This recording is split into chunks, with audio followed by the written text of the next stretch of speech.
election. It's a risk you're taking. I take risks every day. The reason you haven't divorced is that you simply can't afford it. You're right about that.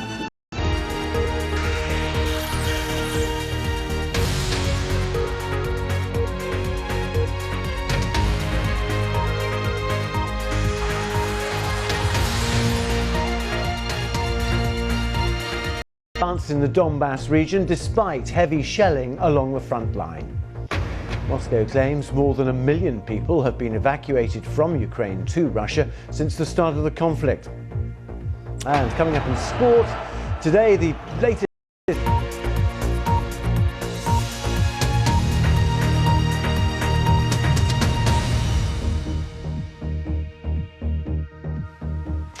Hello, welcome to the programme. The governor of Luhansk in eastern Ukraine has largely stalled around the port city of Mariupol as Russian forces concentrate their efforts around the Donbass and on the Black Sea coast, where less than 20 miles away from the front lines is the city of Mykolaiv.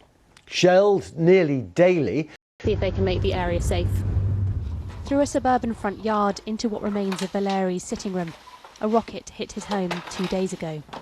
There was a strong explosion, and when a rocket fell here, there was a massive shockwave. Books, Shelled since the beginning of the war. This children's hospital was hit a little over 3 weeks ago. At the moment, we've got used to the situation, and it is scary. You don't know what comes tomorrow, what comes within an hour, what may happen to your relatives, to your patient. More than 2 weeks ago. Now even the fire brigade have to find new ways to refill. Here it's our bathroom, no water too. Grandmother Tatiana has decided to stay in the city despite the constant shelling and lack. Mykolaiv has found a way to continue, but the constant threat from Russia sits just over the horizon. Caroline Davis, BBC News, Mykolaiv. Well, my colleague Ben Brown is in Kyiv. I put it to him the concern that many of the 1 million people Sergei Lavrov claims to be sheltering in Russia haven't crossed the border willingly. That's exactly the point, Tim, and Ukraine says they're not. It says they're being forcibly deported. In terms of the numbers, I mean, it's hard to know. We do know that roughly 11 million people have been forced out of their homes, displaced by this war, and about half of them have been forced out of the country. The question is under what circumstances and whether it's of their own free will or not, and the Ukrainian government says it isn't. And furthermore, the Deputy Prime Minister here has been saying that Russia has been trying to trade some of those civilians who've gone. Seems to be concentrating now. What are the latest reports from there in terms of Russian advances and how effective Ukraine has been at repulsing them? Well, I mean, by Ukraine's own admission, it's a difficult situation for them. They are so desperate to get heavy weapons and artillery to fire back. But having said that, the Americans are saying that the Russian advance in the east is slower than the Russians had planned for. It's days behind schedule, and the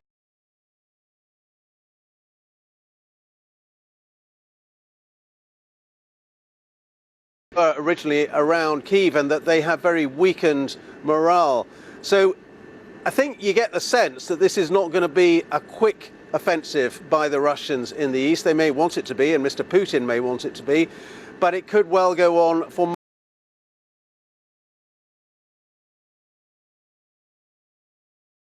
Ukrainians, and indeed getting Western arms down to the new front down in Donbass.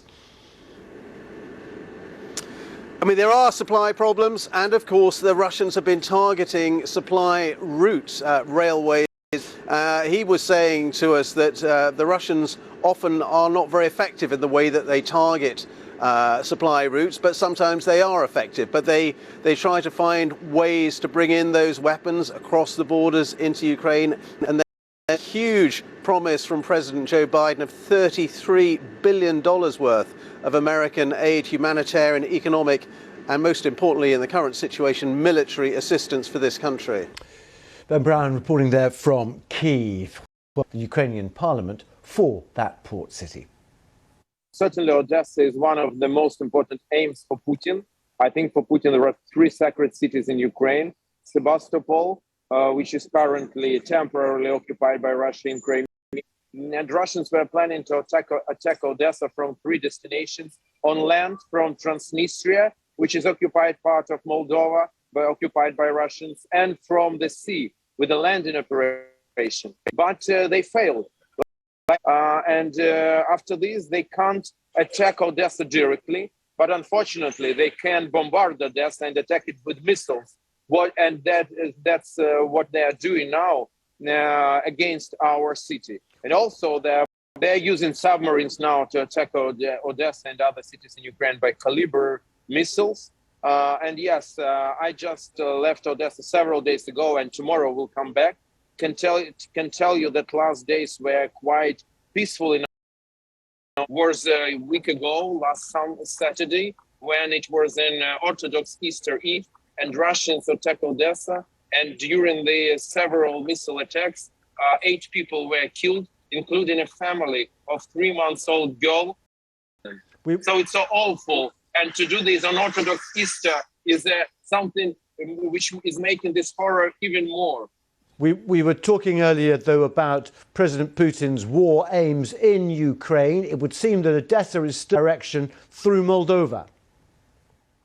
Russia is trying to escalate this conflict as hard as they can, and they try to make this a real third world war. That's why they used Belarus territory. Or Odessa. In other news, opposition parties in Sri Lanka have refused President Gotabaya Rajapaksa's offer of forming a government of national unity. Faced with a severe economic crisis and growing protests, President Rajapaksa wields power. China has further tightened COVID restrictions in Beijing to try to stop the virus spreading as 21 million people in the capital begin a 5-day holiday period. All residents will now need to show digital proof of a negative test.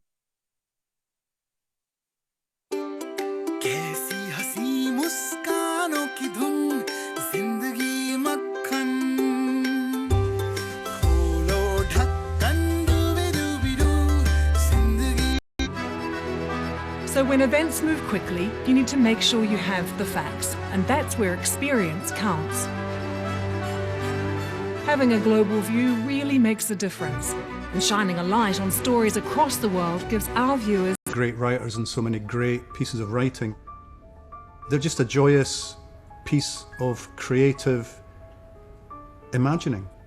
How many people know who the artist is? I would think possibly a handful at most. Haven't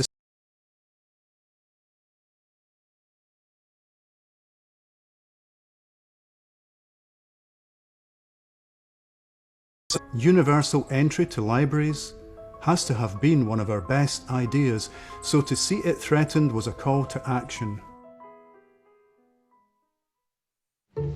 The global supply chain is under pressure, and it's leading to The world is running out of warehouse space like this. With so much congestion at many ports lately, we've got a big reminder of just how important cargo shipping is to the global economy. And here in India, the shortage of chips. Business on the BBC. Make the connection.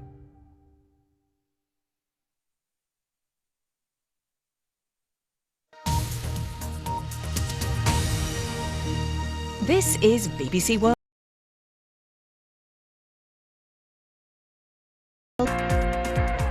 Hello, I'm Isaac Bannon, and this is Sport Today, live from the BBC Sports Centre. Coming up on this programme, a huge day in the race for the Premier League title. Liverpool and Manchester City are both in action. We'll have the latest. Wolves to seal their place in the NBA Western Conference semi-finals. And we'll look ahead to possibly the biggest fight in women's boxing. Ireland's Katie Taylor squares up against Puerto Rico's Amanda Serrano in New York. And Naby Keita opened the scoring for Liverpool in the first half. Miguel Almiron had a goal disallowed for Newcastle. A few minutes to go in that one. Liverpool still lead 1-0, but a couple of minutes to go in that one. Later on, City are away and been critical of the congested fixture list, claiming it's planned for TV broadcast purposes at the expense of the players. But City manager Pep Guardiola seems a little bit more relaxed. Everyone has his own, business to defend, and they defend Again, ahead of today's match, but Leeds boss Jesse Marsh seems to have a lot on his hands. It just comes down to the focus and concentration for every game. And I say that all the time, but I don't have energy for more. I'm sorry, I don't have energy to think about the table and how other teams are doing and what it's going to look like at the end of the year. I assumed from the very second that I took the job that I was going to be knee deep in everything until May 22nd, and I think it'll stay that way. So let's have a look at today's. It's 1-0 to Liverpool, about 3 minutes left to go in that one in added time. Burnley, who are 2 points above the relegation zone and just 3 points behind Leeds, travel to Watford. LA Dodgers pitcher Trevor Bauer has been banned for 2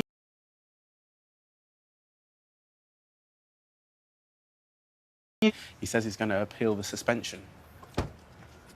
Now to the NBA. The Memphis Grizzlies beat the Minnesota Timberwolves on Friday night to seal a 4-2 series win and move into the Western Conference semi-finals playoffs.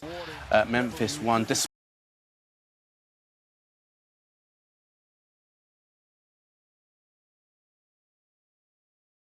assists. Now, once again, Memphis left it late with a fourth-quarter comeback. Dylan Brooks and Desmond Bain, each scoring 23 points each. It's the first time Memphis have made the playoffs for 7 years, and they'll. No matter, what the score is, we treat it as, pretty much 0-0. We try to, win the quarter, and late in this series, the last couple games, since continue to stay together, play together, and we know the game is not over until the zeros hit at the end of the fourth quarter. So just got stops and good shots on the other end that allow us to win the game. In the goal, the fifth, and in for a birdie, Afriban Rat is 6 shots off the pace. What a shot that was. Meanwhile, on the PGA Tour, Australia's Hannah Green has a 3-shot lead going into the third. First female headline boxing fight takes centre stage at the New York venue later on Saturday. The undefeated Katie Taylor of Ireland and Puerto Rico's Amanda Serrano will face off in what has been billed as the biggest fight in women's boxing. It will be the far female boxing has come. Patrick Geary looks back on how women's boxing has battled to become accepted in the sporting world. On top of the Empire State Building, on top of the world. The location for the Katie Taylor Amanda Serrano pub. Delicate flowers they used to be. That was Barbara Buttrick back in 1949, a British world champion. She had to box most of her career in America, at times in carnivals. In the UK and Ireland, women's boxing was banned. Only 24. Just before Mike Tyson had bitten Evander Holyfield's ear off. So we was meant to be unstable, but Mike Tyson was all right. It was weird. It was a very, they were very vicious because they didn't want women boxing in.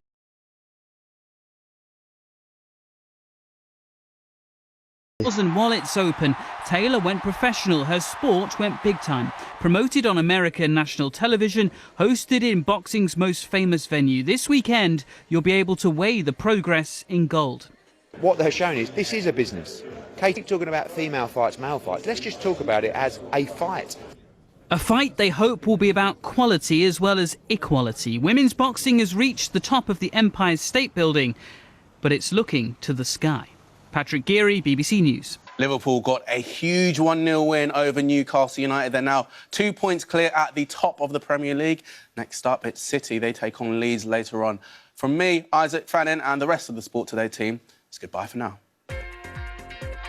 Parts of India and also Pakistan, but across Iran we do have a disturbance working in at the moment, and that ultimately is going to be dropping the temperatures across Pakistan and northwest India in a few days' time.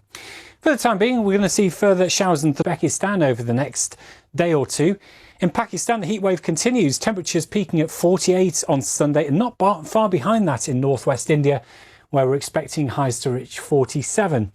A few showers and storms for Kerala. Some big storms developing across northeastern areas of India and Bangladesh. Now, these thunderstorms could have some fairly large hail and some gusty, potentially damaging winds in 1 or 2 spots as well.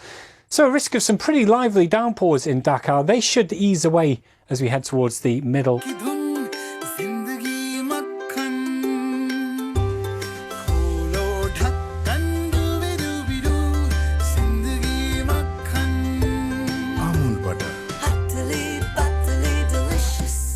to click. We're outside again. The sensors to track dangerous hotspots. The robots are operating like a swarm of bees would. Good luck to be a cyborg. It won't be long before we're all living in this virtual universe. Spencer, where are you? You can virtually try on clothes. Can we take it for a spin? That's Click on BBC World News. Sri Lanka's on the brink. The country's run out of cash for even basic goods. It now faces... Join me for Witness History on BBC World News.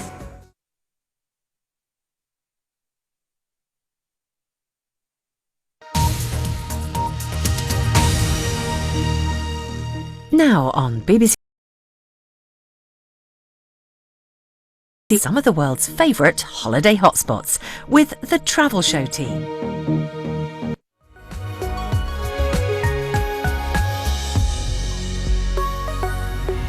The Travel Show, sponsored by Turkish Airlines.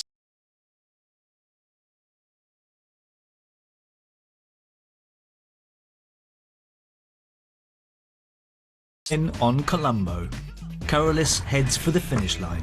That's it, baby.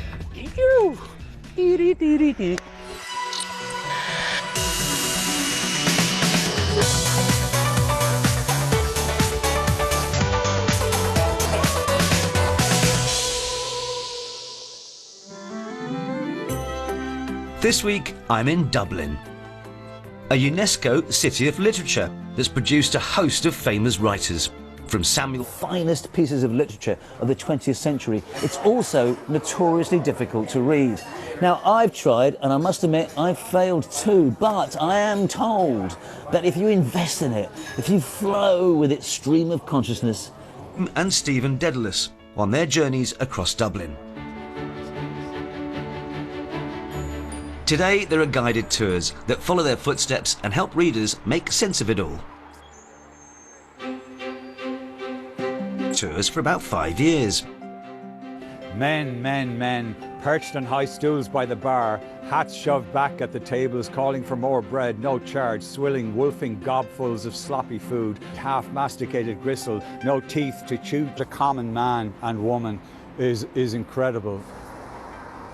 Many of you might note that these are examples of stream of consciousness, which is a technique that Joyce used. And it's basically like how you think yourself. I'll start off a little thought.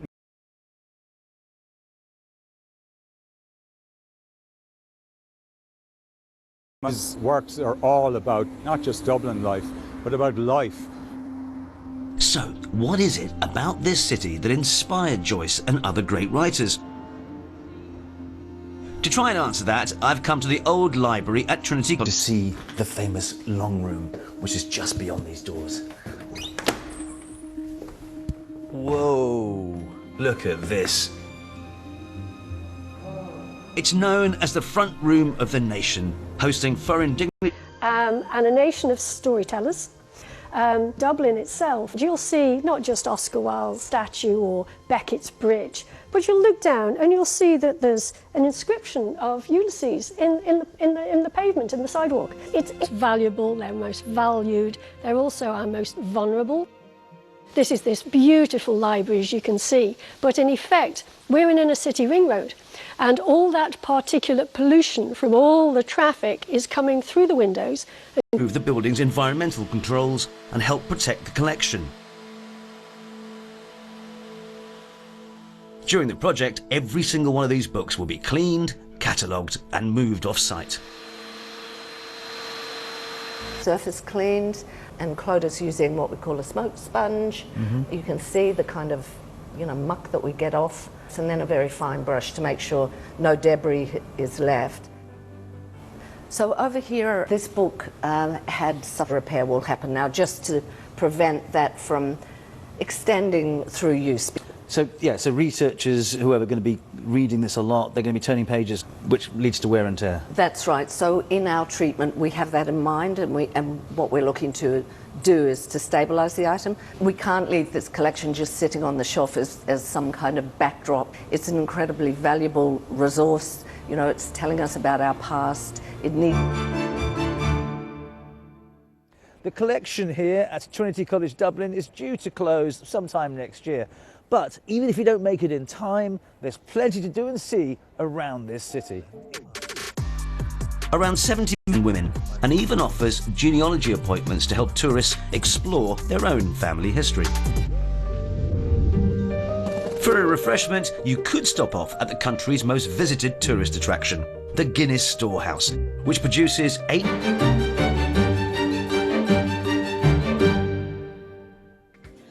Still to come on The Travel Show. Holidays for the hard up? Simon's here with tips on travelling for less. Tuesdays and Wednesdays. Spots the finish line in Sri Lanka. Super exciting moment. I'm approaching the Kalaniganga River.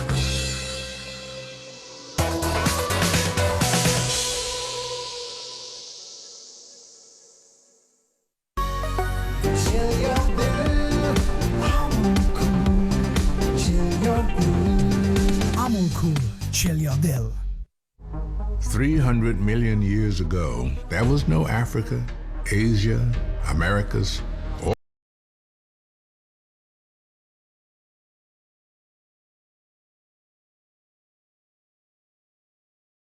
making far feel close, bringing there to here. Turkish Airlines. The Travel Show. Ulysses by James Joyce is 100 years old this year. Now, many people find it impenetrable, but there are a bunch of folk who meet every week here in Dublin to discuss the book's merits and Joyce's genius. So, the wood on the strand. A fair, unsullied soul had called to him. Now as then, no reasonable offer refused. These readings moved online during the pandemic. But even though the shop's open again, they continue to have people here from different nationalities, different parts of Ireland, and you hear it in all sorts of sort of music, if you like. But Joyce would have loved that. To make it easy to understand and get into it. Yeah, because it's a book that you grow up hearing about in Ulysses and that it's supposedly so difficult. It's a...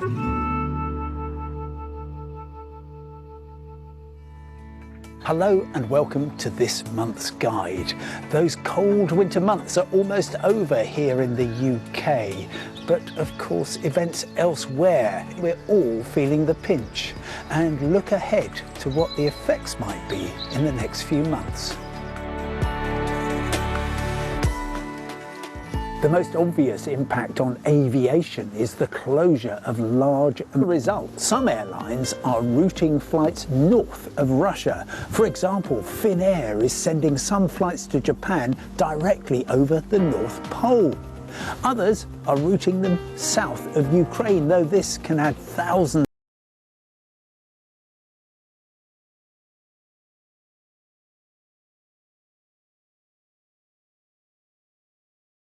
as airlines cut unprofitable routes.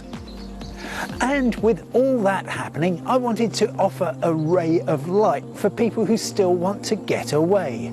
So here are my tips to help your money travel further. The pounds for a 1-hour hop from London to Northern Ireland. But then on a Monday lunchtime 3-hour flight to Lithuania, the fare was just £7. In particular, if you don't have to travel in school holiday, fares are often low for flights very early or very late. But apart from the antisocial hours, you might end up spending more on ground transport or a hotel stay. Travel with minimum luggage. This is my cabin bag, and it meets all known free hand luggage allowances. Also, ignore those constant invitations to pay for a seat in advance. There's one for you on board, you just don't know which it is yet. Where explorer Karolis Mieliauskas is paddling 50 kilometres down the country's canal network to the capital, Colombo. But he's hit a problem. When we left him last week, his catamaran was letting in water and night was approaching. The place with any kind of light. It looks like it's very close now to the All Saints Church, and the Google Maps shows very good. Hopefully someone is waiting. I cannot really...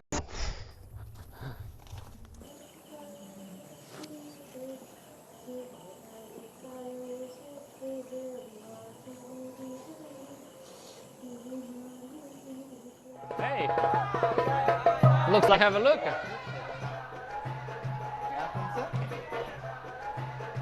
Thanks God I have a room for tonight. It's just 200 meters from the church.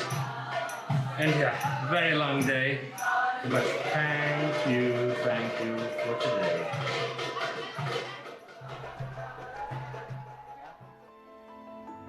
Good morning. So the last stretch in front of me, Canal to Colombo. I expect to reach it by the late afternoon today. And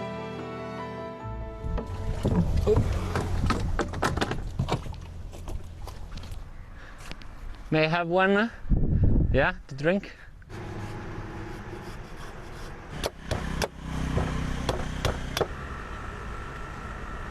Thank you very much. Thank you. Looks amazing, isn't it? Wow.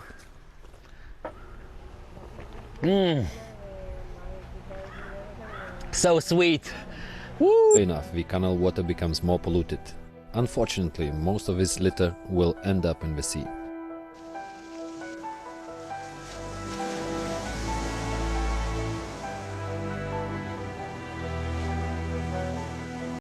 We just arrived to the Kalanea temple, and today people here are celebrating the first visit of Buddha into the Sri Lanka. It happened 2,500 years ago. Looks like we'll be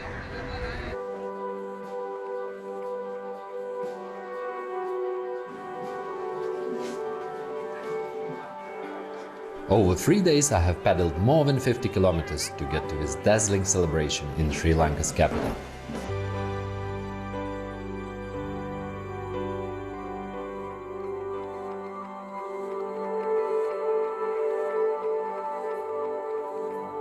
Carolis at the end of his mammoth journey there in Sri Lanka. So do try and join us for that. I'm now going to shelter from the rain and possibly read another page or two of Ulysses. But while I'm doing that, don't forget you can follow us on Facebook and Instagram. Just search BBC Travel.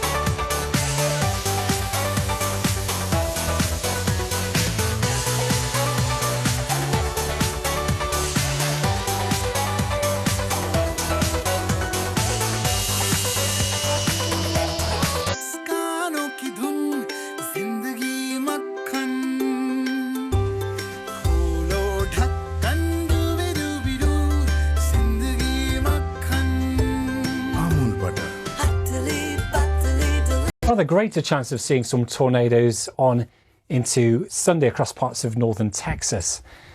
Now across South America, heavy showers and thunderstorms for northern Brazil, but dry weather to the north in French Guiana and Suriname with plenty of sunshine here. Generally storms, heavy showers and thunderstorms also in the forecast for Iraq and western parts of Iran. Now we've got some big storms going up across Bangladesh and northeastern areas of India over the next couple of days with some hail. The heat wave continues across the northwest of India and Pakistan of New Zealand, otherwise dry across northern and many eastern areas. That's your weather. San Francisco is battling a drugs and homelessness epidemic. What's it like living here? Lawless. It's the fastest growing of its kind in Europe, but the East-West relationship is under strain. Join me, Nick Beak, for Europe's China Gamble here on BBC World News. Threats and innovations in medicine. These girls are benefiting from a vaccine which is offered routinely in wealthier countries. I first became aware of this new coronavirus in early 2020. This has been such a fast-moving spring. There's been a wealth of information about the disease, about vaccines, about how the virus is transmitted. And it's my role as medical editor to put that clearly and succinctly for the audience. It is hard to overstate tears to receive one of the vaccines during the trials. Ultimately, it is science we have to thank for giving us this route out of the pandemic. Coronavirus is going to be with us for years and years.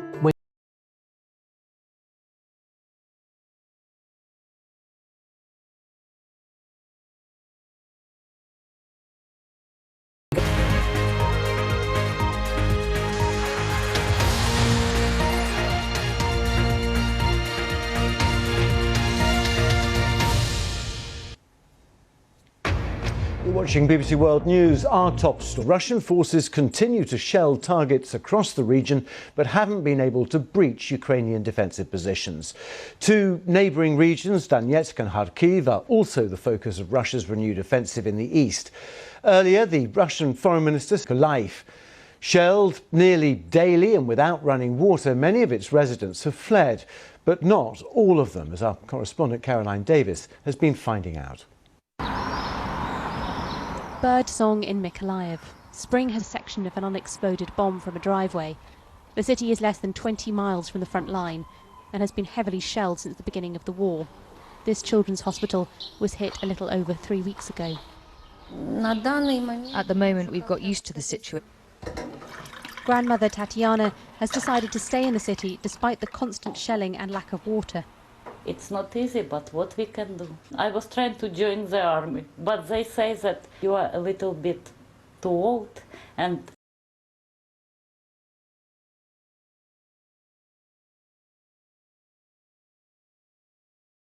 continue, but the constant threat from Russia sits just over the horizon.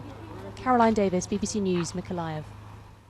Well, my colleague Ben Brown is in Kyiv. I spoke to him earlier and I put it to him that the concern that many of the million people Russia claims to be isn't, and furthermore the Deputy Prime Minister here has been saying that Russia has been trying to trade some of those civilians who've gone to Russia for prisoners of war, Russian prisoners of war who are held here in Ukraine, and that is you've got Kharkiv and then you've got the Donbass region there.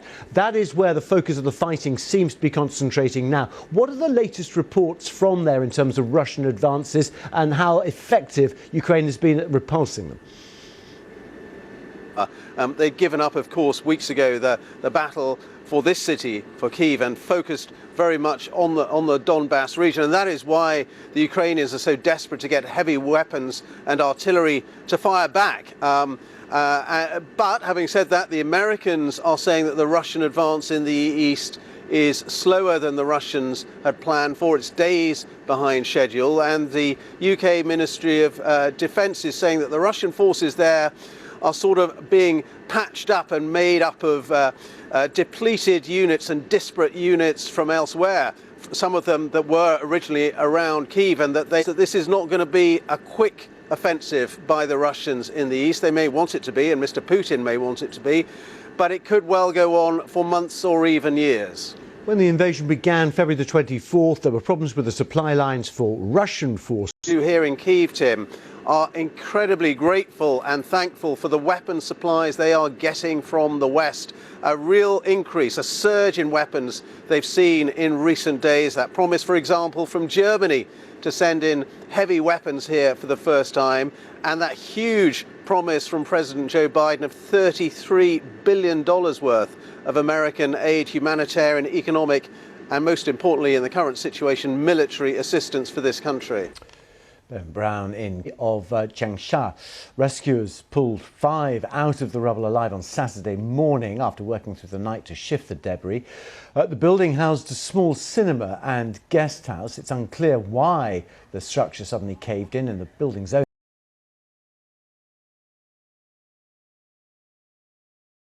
in Britain has told the BBC that he now does intend to resign after he was caught watching pornography in the House of Commons chamber.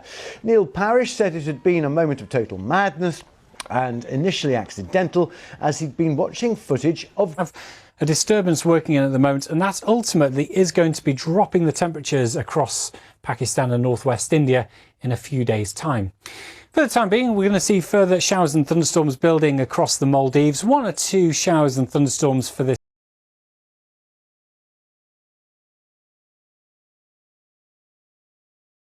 northwest India, where we're expecting highs to reach 47.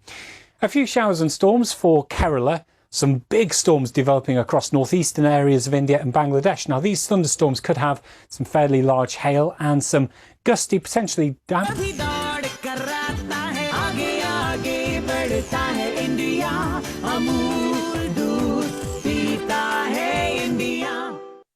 the Belarusian side, migrants started throwing rocks and bricks In honour of Archbishop Tutu is well underway all over South Africa. There's more trouble here in the Netherlands. Small groups of people destroying things in the northern city of Groningen.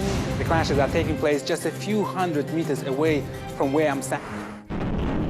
Comforting the war's many victims, berating Ukraine's enemies, and demanding more from her allies. Ми чекаємо рішення, очищення неба, або силою, яка у вас є, або... Being asked as to whether Zelensky, a former comedian, really had what it takes to lead Ukraine. Hi, Jonah, hi. Nice to meet you. I've had a front row seat as Zelensky has gone from a political novice to leading Ukraine.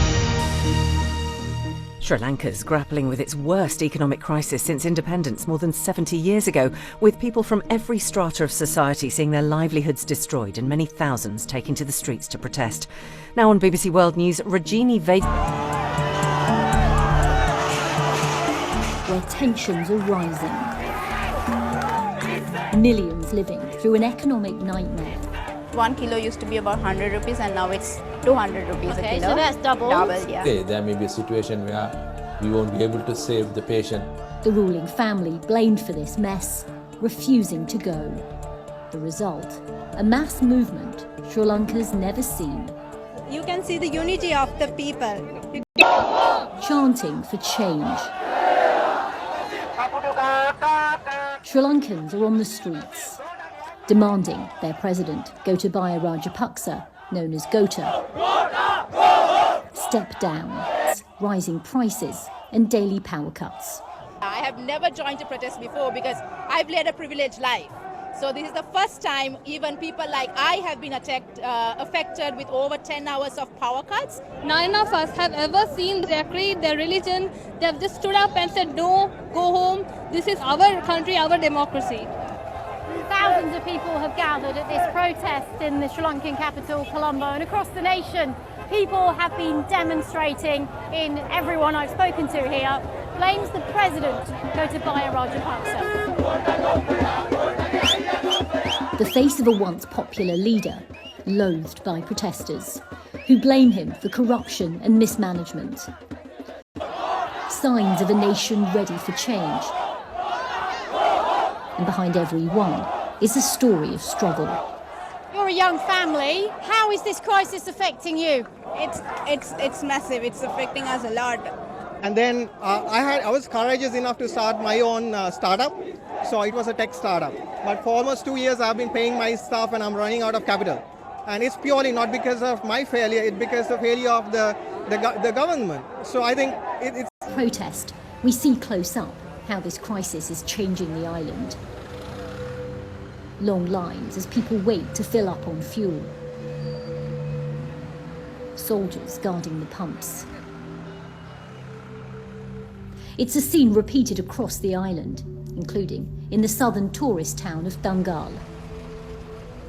If you want to get an idea of the desperation that's being felt across Sri Lanka, you just have to come to a petrol forecourt. People have been... Fuel's more precious than gold, than life itself. At least 6 people have died waiting in the heat. From the gas station, a parallel paradise. The beaches aren't as busy as they once were, and here in Dangal, it's practically deserted. This island nation relies heavily on... The country's currency reserves have fallen by 70% in the last 2 years. High levels of debt, loans from China, and a wave of tax cuts in 2019 are the reasons the economy came crashing down. Sri Lankans are quite complacent when it comes to everything. So no, to see this spontaneous campaign and movement, it's quite surprising. And to get a better understanding of this crisis, I met Kalani Kumarasinghe from Sri Lanka's popular daily... Our tea exports were doing well, our migrant workers were bringing in the dollars, but as soon as the pandemic happened, our migrant workers had to return. They weren't earning, which was a huge blow to the government and to the economy because migrant workers... Hernan Nishandani, who we met at the protests, invite us to go shopping with them, to give us a sense of just how expensive things have become. So you prefer to come to this kind of market rather than a supermarket? Yeah. Carrot is also double the price. Okay. Still I buy because the kids need them. Okay. Yeah. This is radish. Radish? Radish. Yeah. I used to cook them alone and the leaves alone. Now I buy little ones and cook everything together. But I've cut down on buying them. I don't buy them most of the time. It's like 4 to 5 times up by price. One of the most striking things about coming shopping here with Mohan and Nishanti is just hearing from them how much things have gone up in price. That's tripled in price because one alone costs 100 Sri Lankan rupees. And it just gives you an idea of the challenges that so many families are now facing in Sri Lanka. They're having to make hard decisions about what they can afford and how much. Diversity, waterways and health, my government completely banned the use of chemical fertilizers, pesticides and weedicides. But crop yield. I don't think there was anyone who disagreed with the idea. We all want a healthy nation. Obviously, this is something that should be done slowly, strategically, so as to ensure that farmers don't lose their livelihoods. But that's not what happened. The farmers. Senna, who we met in the fuel queue, it's a similar story of survival. Of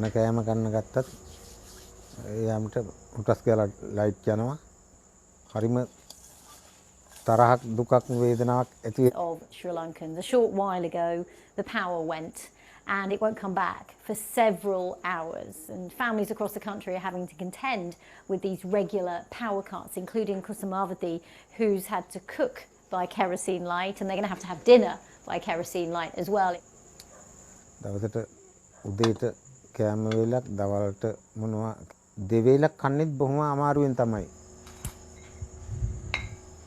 As they struggle to eat, they blame the president they voted for. ජනාධිපතිවරු අගමැතිවරු ඇමතිවරු මන්ත්‍රීවරුන්ගේ මේ මිනිසුන්ගේ කන් ඇහෙන්නේ. ජනාධිපතිවරණයක් තියලා ජනාධිපති කෙනෙක් පත් වුණොත් ඇත්තටම හිතට විශාල තරහක් එනවා මේ. When frustrations reached boiling point outside the president's house and across the island.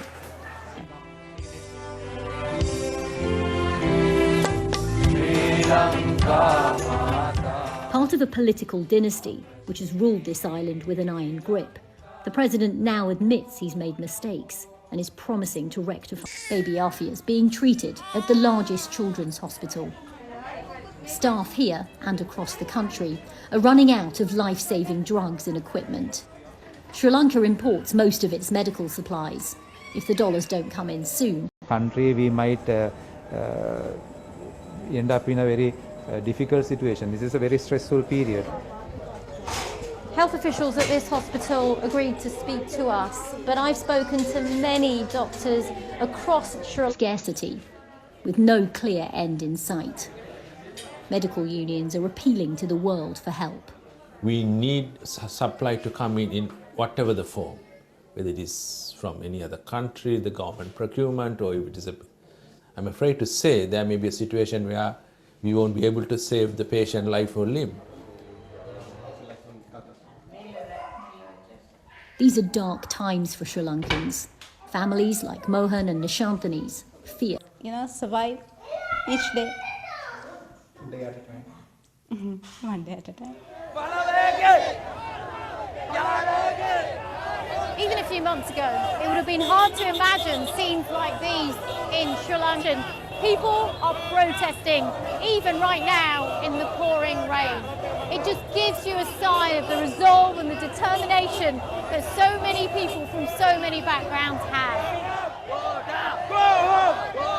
And until he goes, protesters say they'll stay.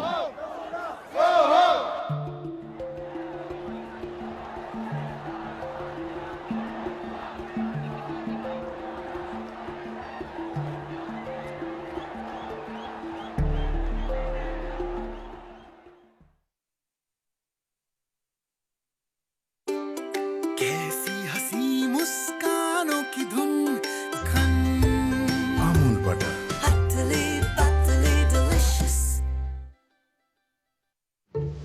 global supply chain is under pressure and it's leading to shortages around the world. So what is happening and what could... Pandemic disruption has hit the country's largest car manufacturer, with production plummeting. The fragility of the global supply chain has been exposed by a combination of factors, and it's being felt across the world. Is the chain... Myself, I've been investigating why miscarriage happens and what's being done to improve care around the world.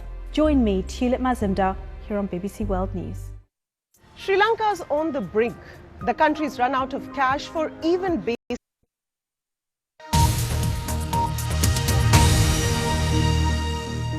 Now on BBC World News, a global view on the big stories happening in the UK this week in Dateline London. Hello and welcome to Dateline. I'm Martine Croxall. This week we discuss whether there are any signs of meaningful peace talks in the war in Ukraine. We look at the aftermath of the French presidential election during today, and Dateline's long-serving expert on all things French, Marc Roche, formerly London correspondent of Le Monde and now Le Point. Welcome to everybody.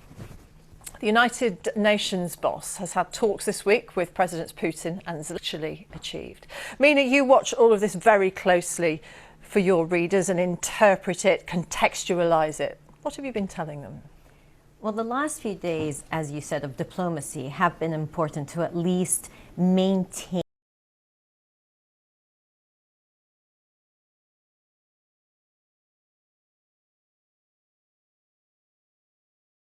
is again an indication of how serious this is, not only for the poor Ukrainian people who are suffering, but also wider ramifications. So there's that immediate element. Then there's the cost of oil going up, the fact that we worry about wheat imports in the Middle East. UK, we're talking about cooking oil being a problem because so much of the world's cooking oil and wheat is impacted by that. And then there's the bigger picture, which is if we don't get peace in the next few weeks, what does this mean for the global order and the solution? Well, the Americans this week, Mark, President Biden's committed $33 billion for military, economic and humanitarian aid. But at the same time, lots of countries are still buying Russian oil and are giving masses of heavy armament and aid and economic aid. Also, the Europeans now are much more united because even to Israel. And thirdly, things are quite bad for Russia on the insurance market because the Russian crude can not get insurance from the Lloyd's of Russia, which we forget, which is Greece, Malta and Cyprus.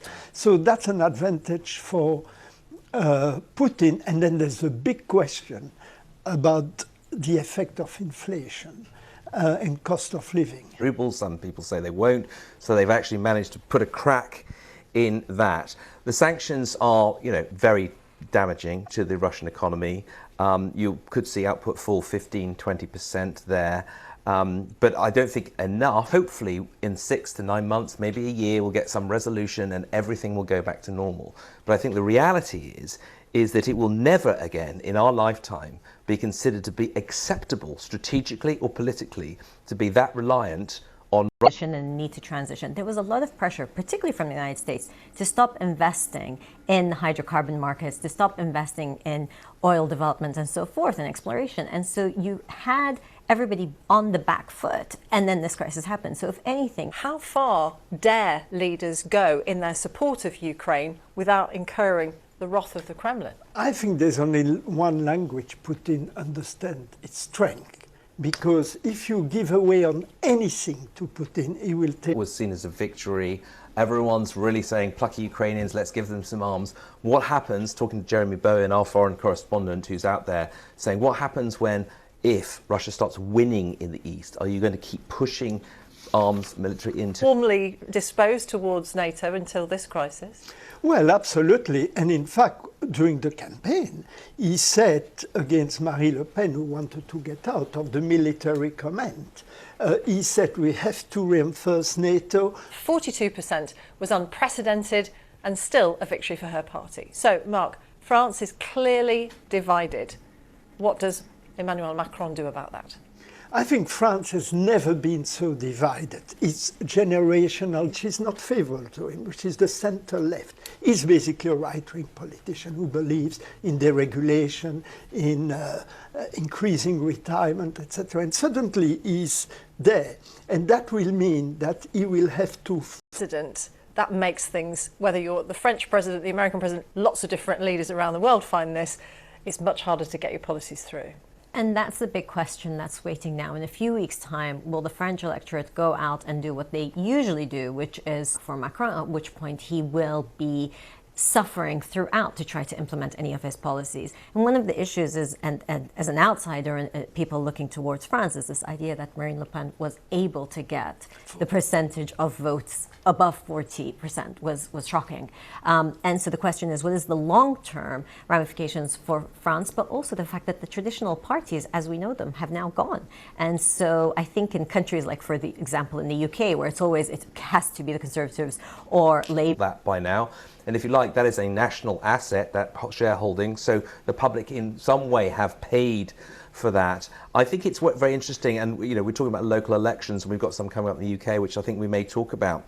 Any time where the Madame Le Pen did all her campaign not on the question of the veil for Muslim women, not on the question of her links with Russia and that sort of thing. Onward and here, there's more protection for workers. All this, no, he can't touch that, because during the campaign he said, we'll have retirement above 65 instead of 60. No, he can forget that. Was it? And he, again, his turf where he's comfortable is foreign policy, that great statesman role, but he won't be able to get away from the problems that are, again, facing every world leader at the moment. But also I think that for him, going forward, he's pledged to try to bring the country together, as many politicians do when they win elections. But there's no clear path of how he will be able to bring the country together. What role might there be for Jean-Luc Mélenchon, who came third in the presidential election? The role of the... I think one of the scenario possible but not probable is that Jean-Luc Mélenchon has the majority, or that Macron and then becomes prime minister, and then you have a complete dysfunctional government, president doing... The polls show at the moment that Macron will have the majority, because generally people vote the same way for the presidency as the presidency in the parliamentary election. But surprise can happen. To lose a lot of support, but just how bad are those results likely to be? Could they be enough to trigger a vote of no confidence in the Prime Minister, which would have to come from a sufficient number of Conservative MPs, his own MPs? Simon? I mean, one thing is that you're right, that these are local elections, they are city councils, county councils, thousands of seats, what have you, where people will get to express democratically how they're feeling about life in general. And that can birth. So people will be looking for that, and everyone will be, you know, looking like hawks at it. However, many of these seats were won, for example, by Labour in times when Labour was doing very well. So the potential for a massive bloody nose in terms of huge numbers of county councils and city councils moving to Labour, many of them already are, is the thing we've got to remember. So to see, there won't be this kind of wave, but there will be little pockets in the looking at. Will it be a sea change? I'm not sure that it will deliver the definitive verdict on Boris Johnson's electoral brand as Prime Minister. We have to remember, of course, in Northern Ireland, it's different again, isn't it? Because they're looking to...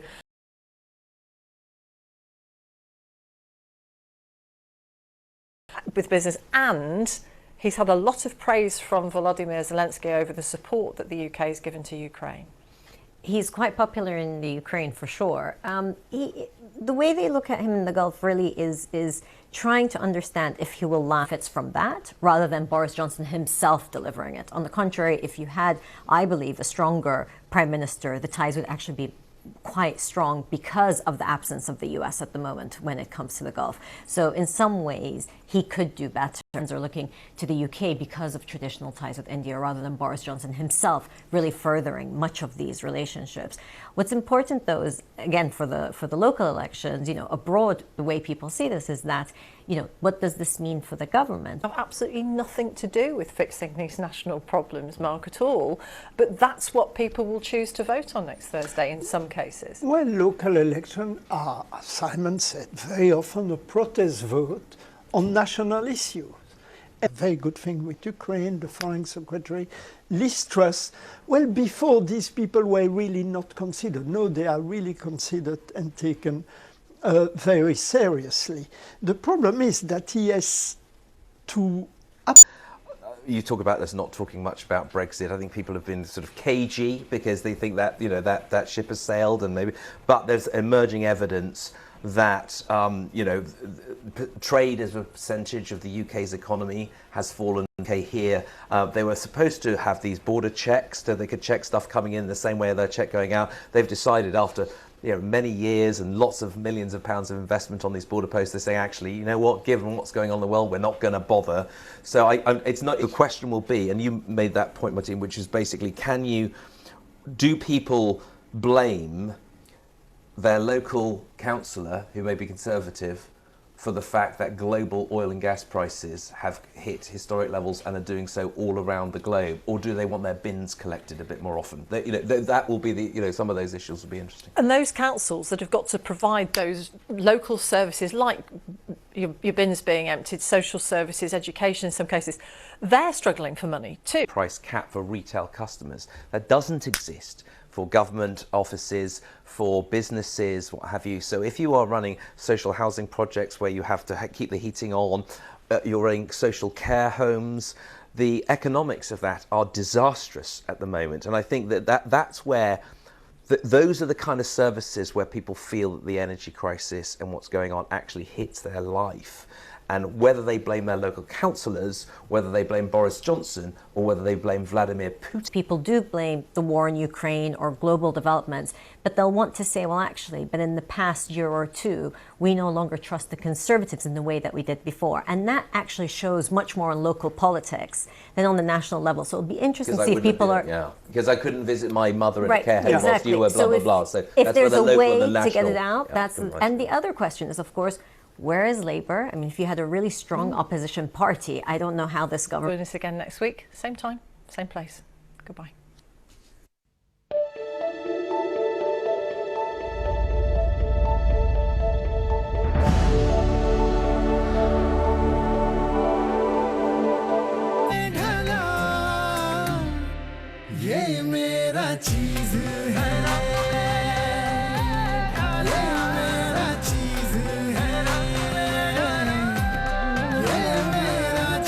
वही स्वाद न there is a human story.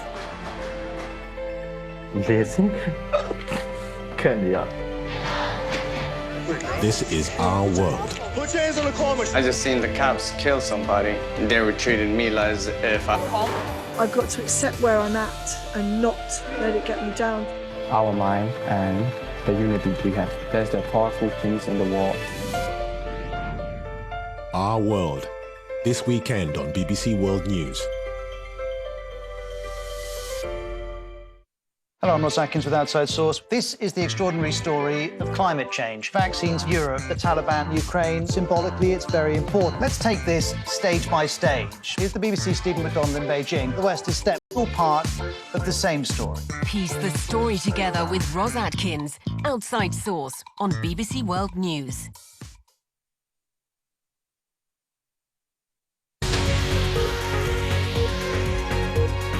Attempts to advance in the Donbass region despite heavy shelling along the front line. And Moscow claims more than 1 million people have been evacuated from Ukraine to Russia since the start of the conflict.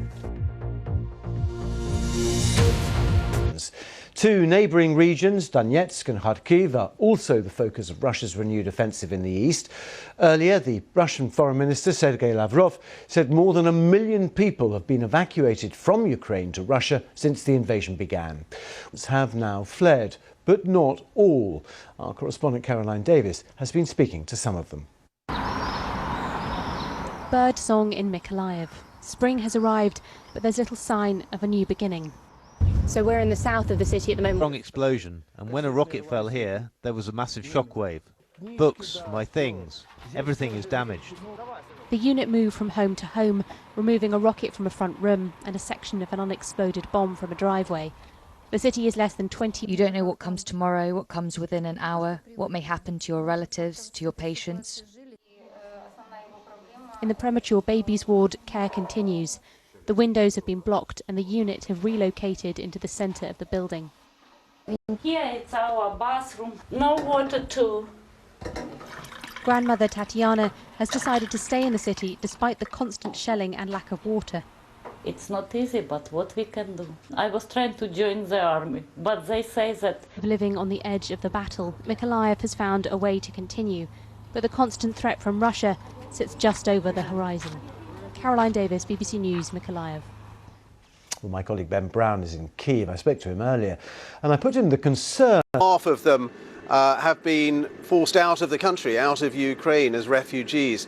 So certainly large numbers have gone to Russia. The question is under what circumstances and whether it's of their own free will or not. And the Ukrainian government says it isn't. And furthermore, the Deputy Prime Minister here has been saying that Russia has been trying to trade some of those civilians who've gone to Russia for prisoners of war, Russian prisoners of war, who are held here in Ukraine, and that is against the Geneva Convention.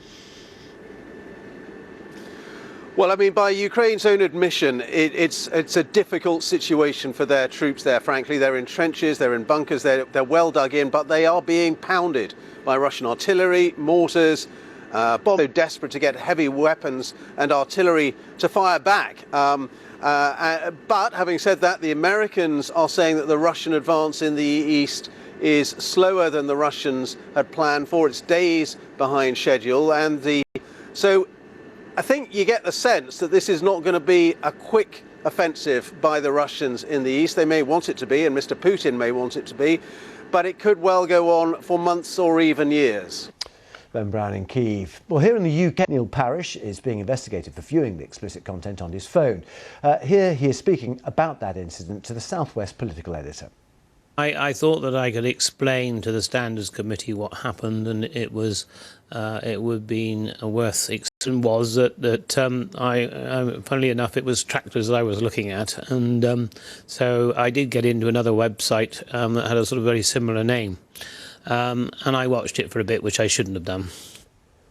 Neil Parish.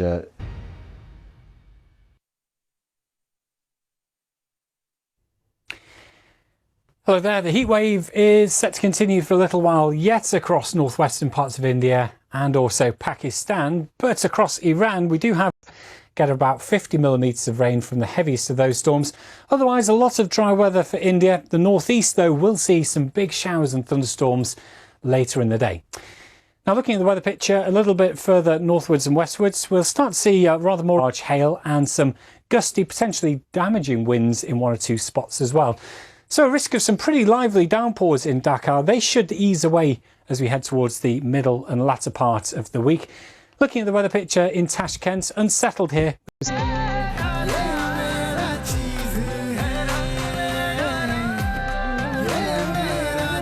वही स्वाद नया अंदाज अमूल चीज ये मेरा चीज है. On the Belarusian side, migrants started throwing away from where I'm standing now. You can hear the sound of shooting and explosions. This is a storm that has now claimed at least 14 lives overnight. You had people rushing to their basements. We break stories from more places. And I love the fact that people see that in the book, that it's about our shared humanity. Every time I think about what he saw and what he went through, it makes me feel so sad. You just want to make the painting for him. So just extraordinary. Whatever their method, they only had one chance to get that right. Inspiring arts and culture on BBC World News. Protest. Now on BBC World News, Rajini Vaidyanathan reports from Colombo on the unfolding crisis.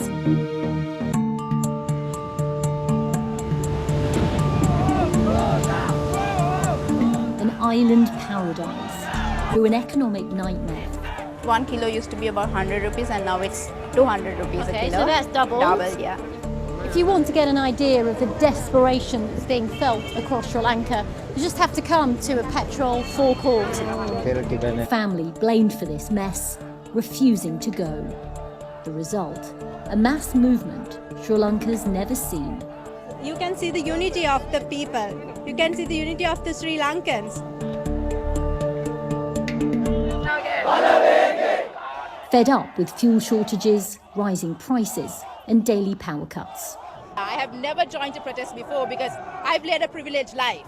So this is the first time even people like I have been affected with over. Quite striking is just how in a country that was once divided by civil war, people are coming together like never before. Rich and poor, young and old, people of different faiths. Almost everyone I've spoken to here. Corruption and mismanagement. As Defence Secretary, he was accused of brutally crushing Tamil rebels to end a decades-long civil conflict. But now, this economic crisis, signs of a nation ready for change. And behind every one is a story of struggle. You're a young family. How is this crisis affecting you? Really? Yeah. It's very expensive. We can't afford it all. Would you say you're a fairly well-off family normally? Yes. So I used to work for corporate and my wife is a banker. And so I got laid off at the beginning of Corona crisis. Down the road from the protest, we see close up how this crisis is changing the island. Long lines as people wait to fill up on fuel. Soldiers go on just to get their hands on basics like cooking gas.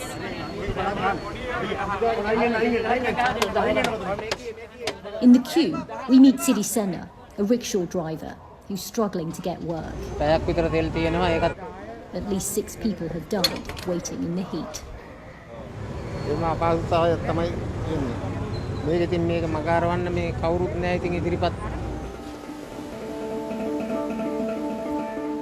A short drive. Pandemic hit this place hard.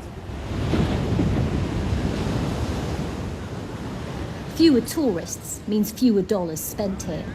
And it's dollars, foreign exchange, which Sri Lanka uses to pay for essential import. And a wave of tax cuts in 2019. Other reasons the economy came crashing down. This movement, all these people protesting, did you ever expect that to happen here? Not at all. Because we've been taught that the dollars. Sri Lanka used to have dollars when our tea exports were doing well, our migrant workers were bringing in the dollars, but as soon as the pandemic happened, our migrant workers had to return. They weren't earning, which was a huge blow, lifeline in this country. And it all means that prices are skyrocketing.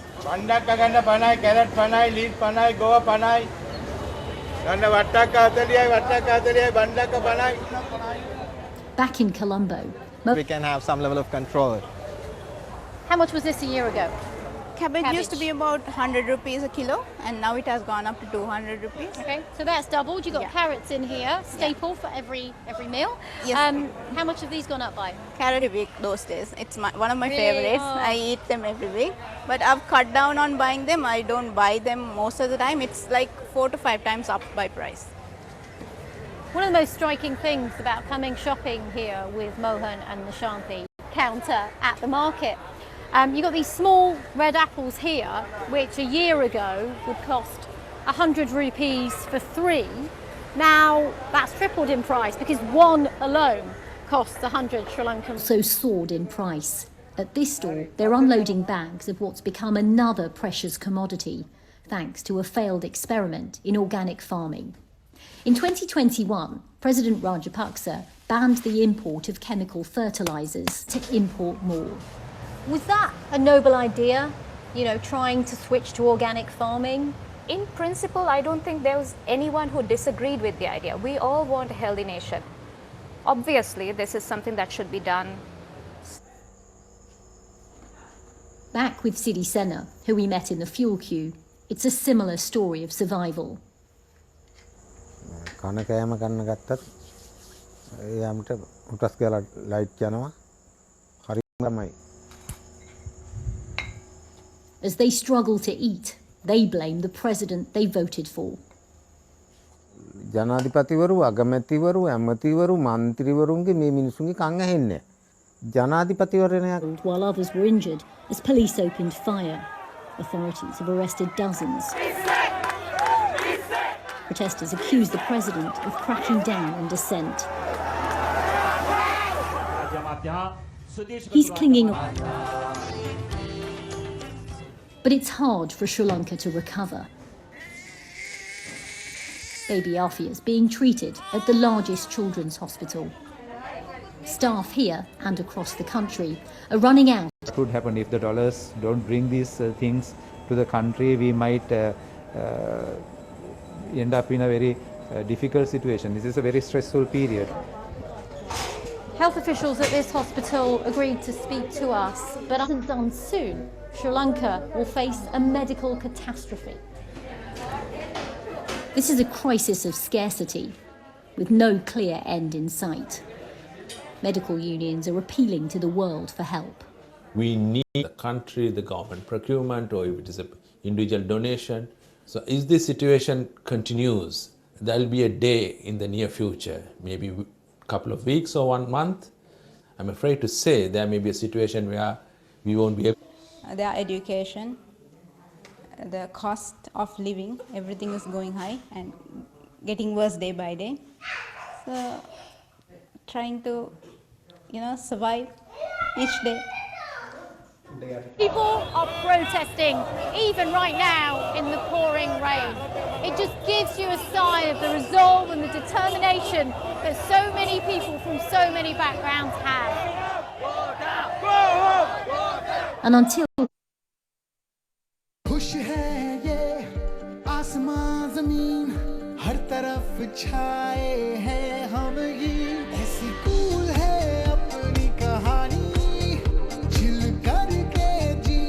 we achieved what we thought would be impossible, i.e. settlement rights for all Gurkhas. She says, Norman, you won the Nobel Prize. Witness history on BBC World News. With my brain. It's like technology telekinesis, isn't it? The race is on to decarbonise aviation. Cleaning up the stuff that comes out of that. AI is news.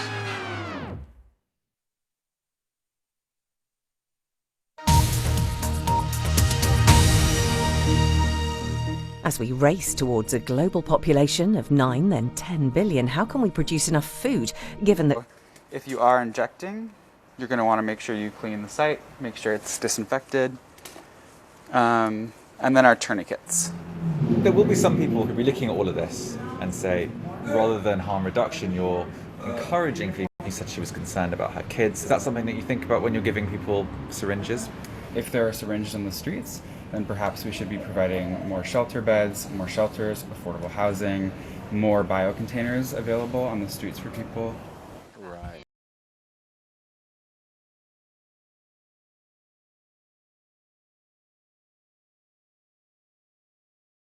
Too free, way too liberal. Do you think that Corrie should, I don't want to say the word forced, but do you think there should be something... Yes, I'd like them to arrest my son. Would you? I would. Yeah. This problem ends today, not just in... Small child. But many here say he doesn't prosecute enough, including Mayor London Breed. We have differences of opinion. I can only speak for myself based on my conversations with him because we do still communicate. At a higher rate than his predecessors. And critics of London Breed say she's flip-flopped on crime and drugs in San Francisco. In 2020, she defunded the police here. London Breed publicly called for defunding the police after George Floyd was killed. Areas like the Tenderloin. One of the things that you're doing right now is you've increased the budget for police in the Tenderloin. A year and a half ago, after George Floyd's murder, you reduced the budget. Do you regret doing that now? I don't regret doing that. To divert that to the African American community, we were making a powerful statement. We didn't cut any police officers. These are two Democrats, remember. They're supposed to be on the same team. Around, so those are dealers over there. I don't see them over there. Let's go this way. I'm looking for my son today. Have you happened to have seen him? Look for me. You been out here for a while? Yeah. Wondering if you might have seen him around. We're not having much luck, but then a glimmer of hope. I'm looking for my son who's out here. His name's Corey. That's Corey, yeah, I know Corey. I know him. Yeah, I know Corey. Was he here in San Francisco or was he in Oakland? He was here. Can you just tell him his mom's out here looking for him next time you see him? Is everything okay? Everything's okay. I just really miss him. He's super, super smart. He's way more brilliant than he gives himself credit for. And he's always been that way. With the wheelchair? No, it's dirt, sorry. Despite our best efforts, we simply can't find him. So I would really love to see Corey get well, to not have to worry every single day that it's going to be his last day. Corey is not blameless. My son makes the choices that he does that got him into this position, and he'll be the first to tell you that, you know, he made this mistake. The story of San Francisco is in many ways mirrored in other cities across America. Last year, drugs overdose deaths topped 100,000 for the first time. And many Democrats. And there are different layers to this. There are different experiences. There are different kinds of people. And I don't think there's anything wrong with disagreements. Obviously, drug deaths in particular have increased a lot in the last few years. Who's responsible for that? Problems, and until politicians can agree how to solve them, it's unlikely much is going to change, not only here, but across other cities in America. Jackie isn't going to give up. If we had found him today, to get well. San Francisco isn't short of good people trying to help. Back in the Tenderloin, Artie managed to find Jay and Beth a new tent. That's why we do what we do. Them and thousands like them.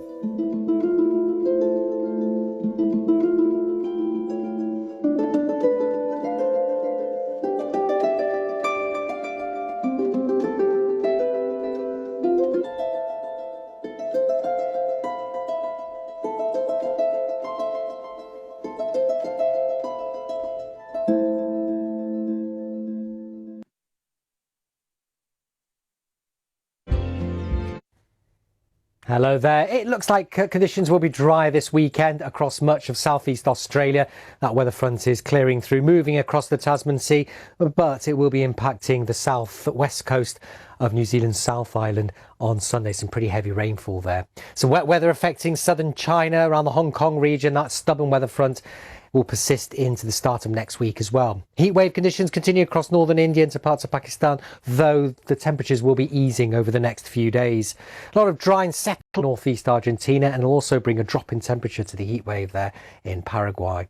Across the United States, that squall line bringing some showers and thunderstorms will continue to push towards the eastern seaboard this week. The weather, sponsored by Qatar Airways.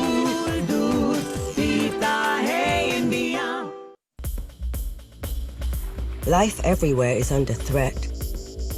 Our climate is changing and it's affecting every being on Earth. To respond, and BBC Media Action connects people, shares experiences, builds knowledge, boosts confidence, and inspires action. Media shines light on people's realities. BBC Media Action is the BBC's international charity, sparking imagination, sparking determination, and sparking climate action.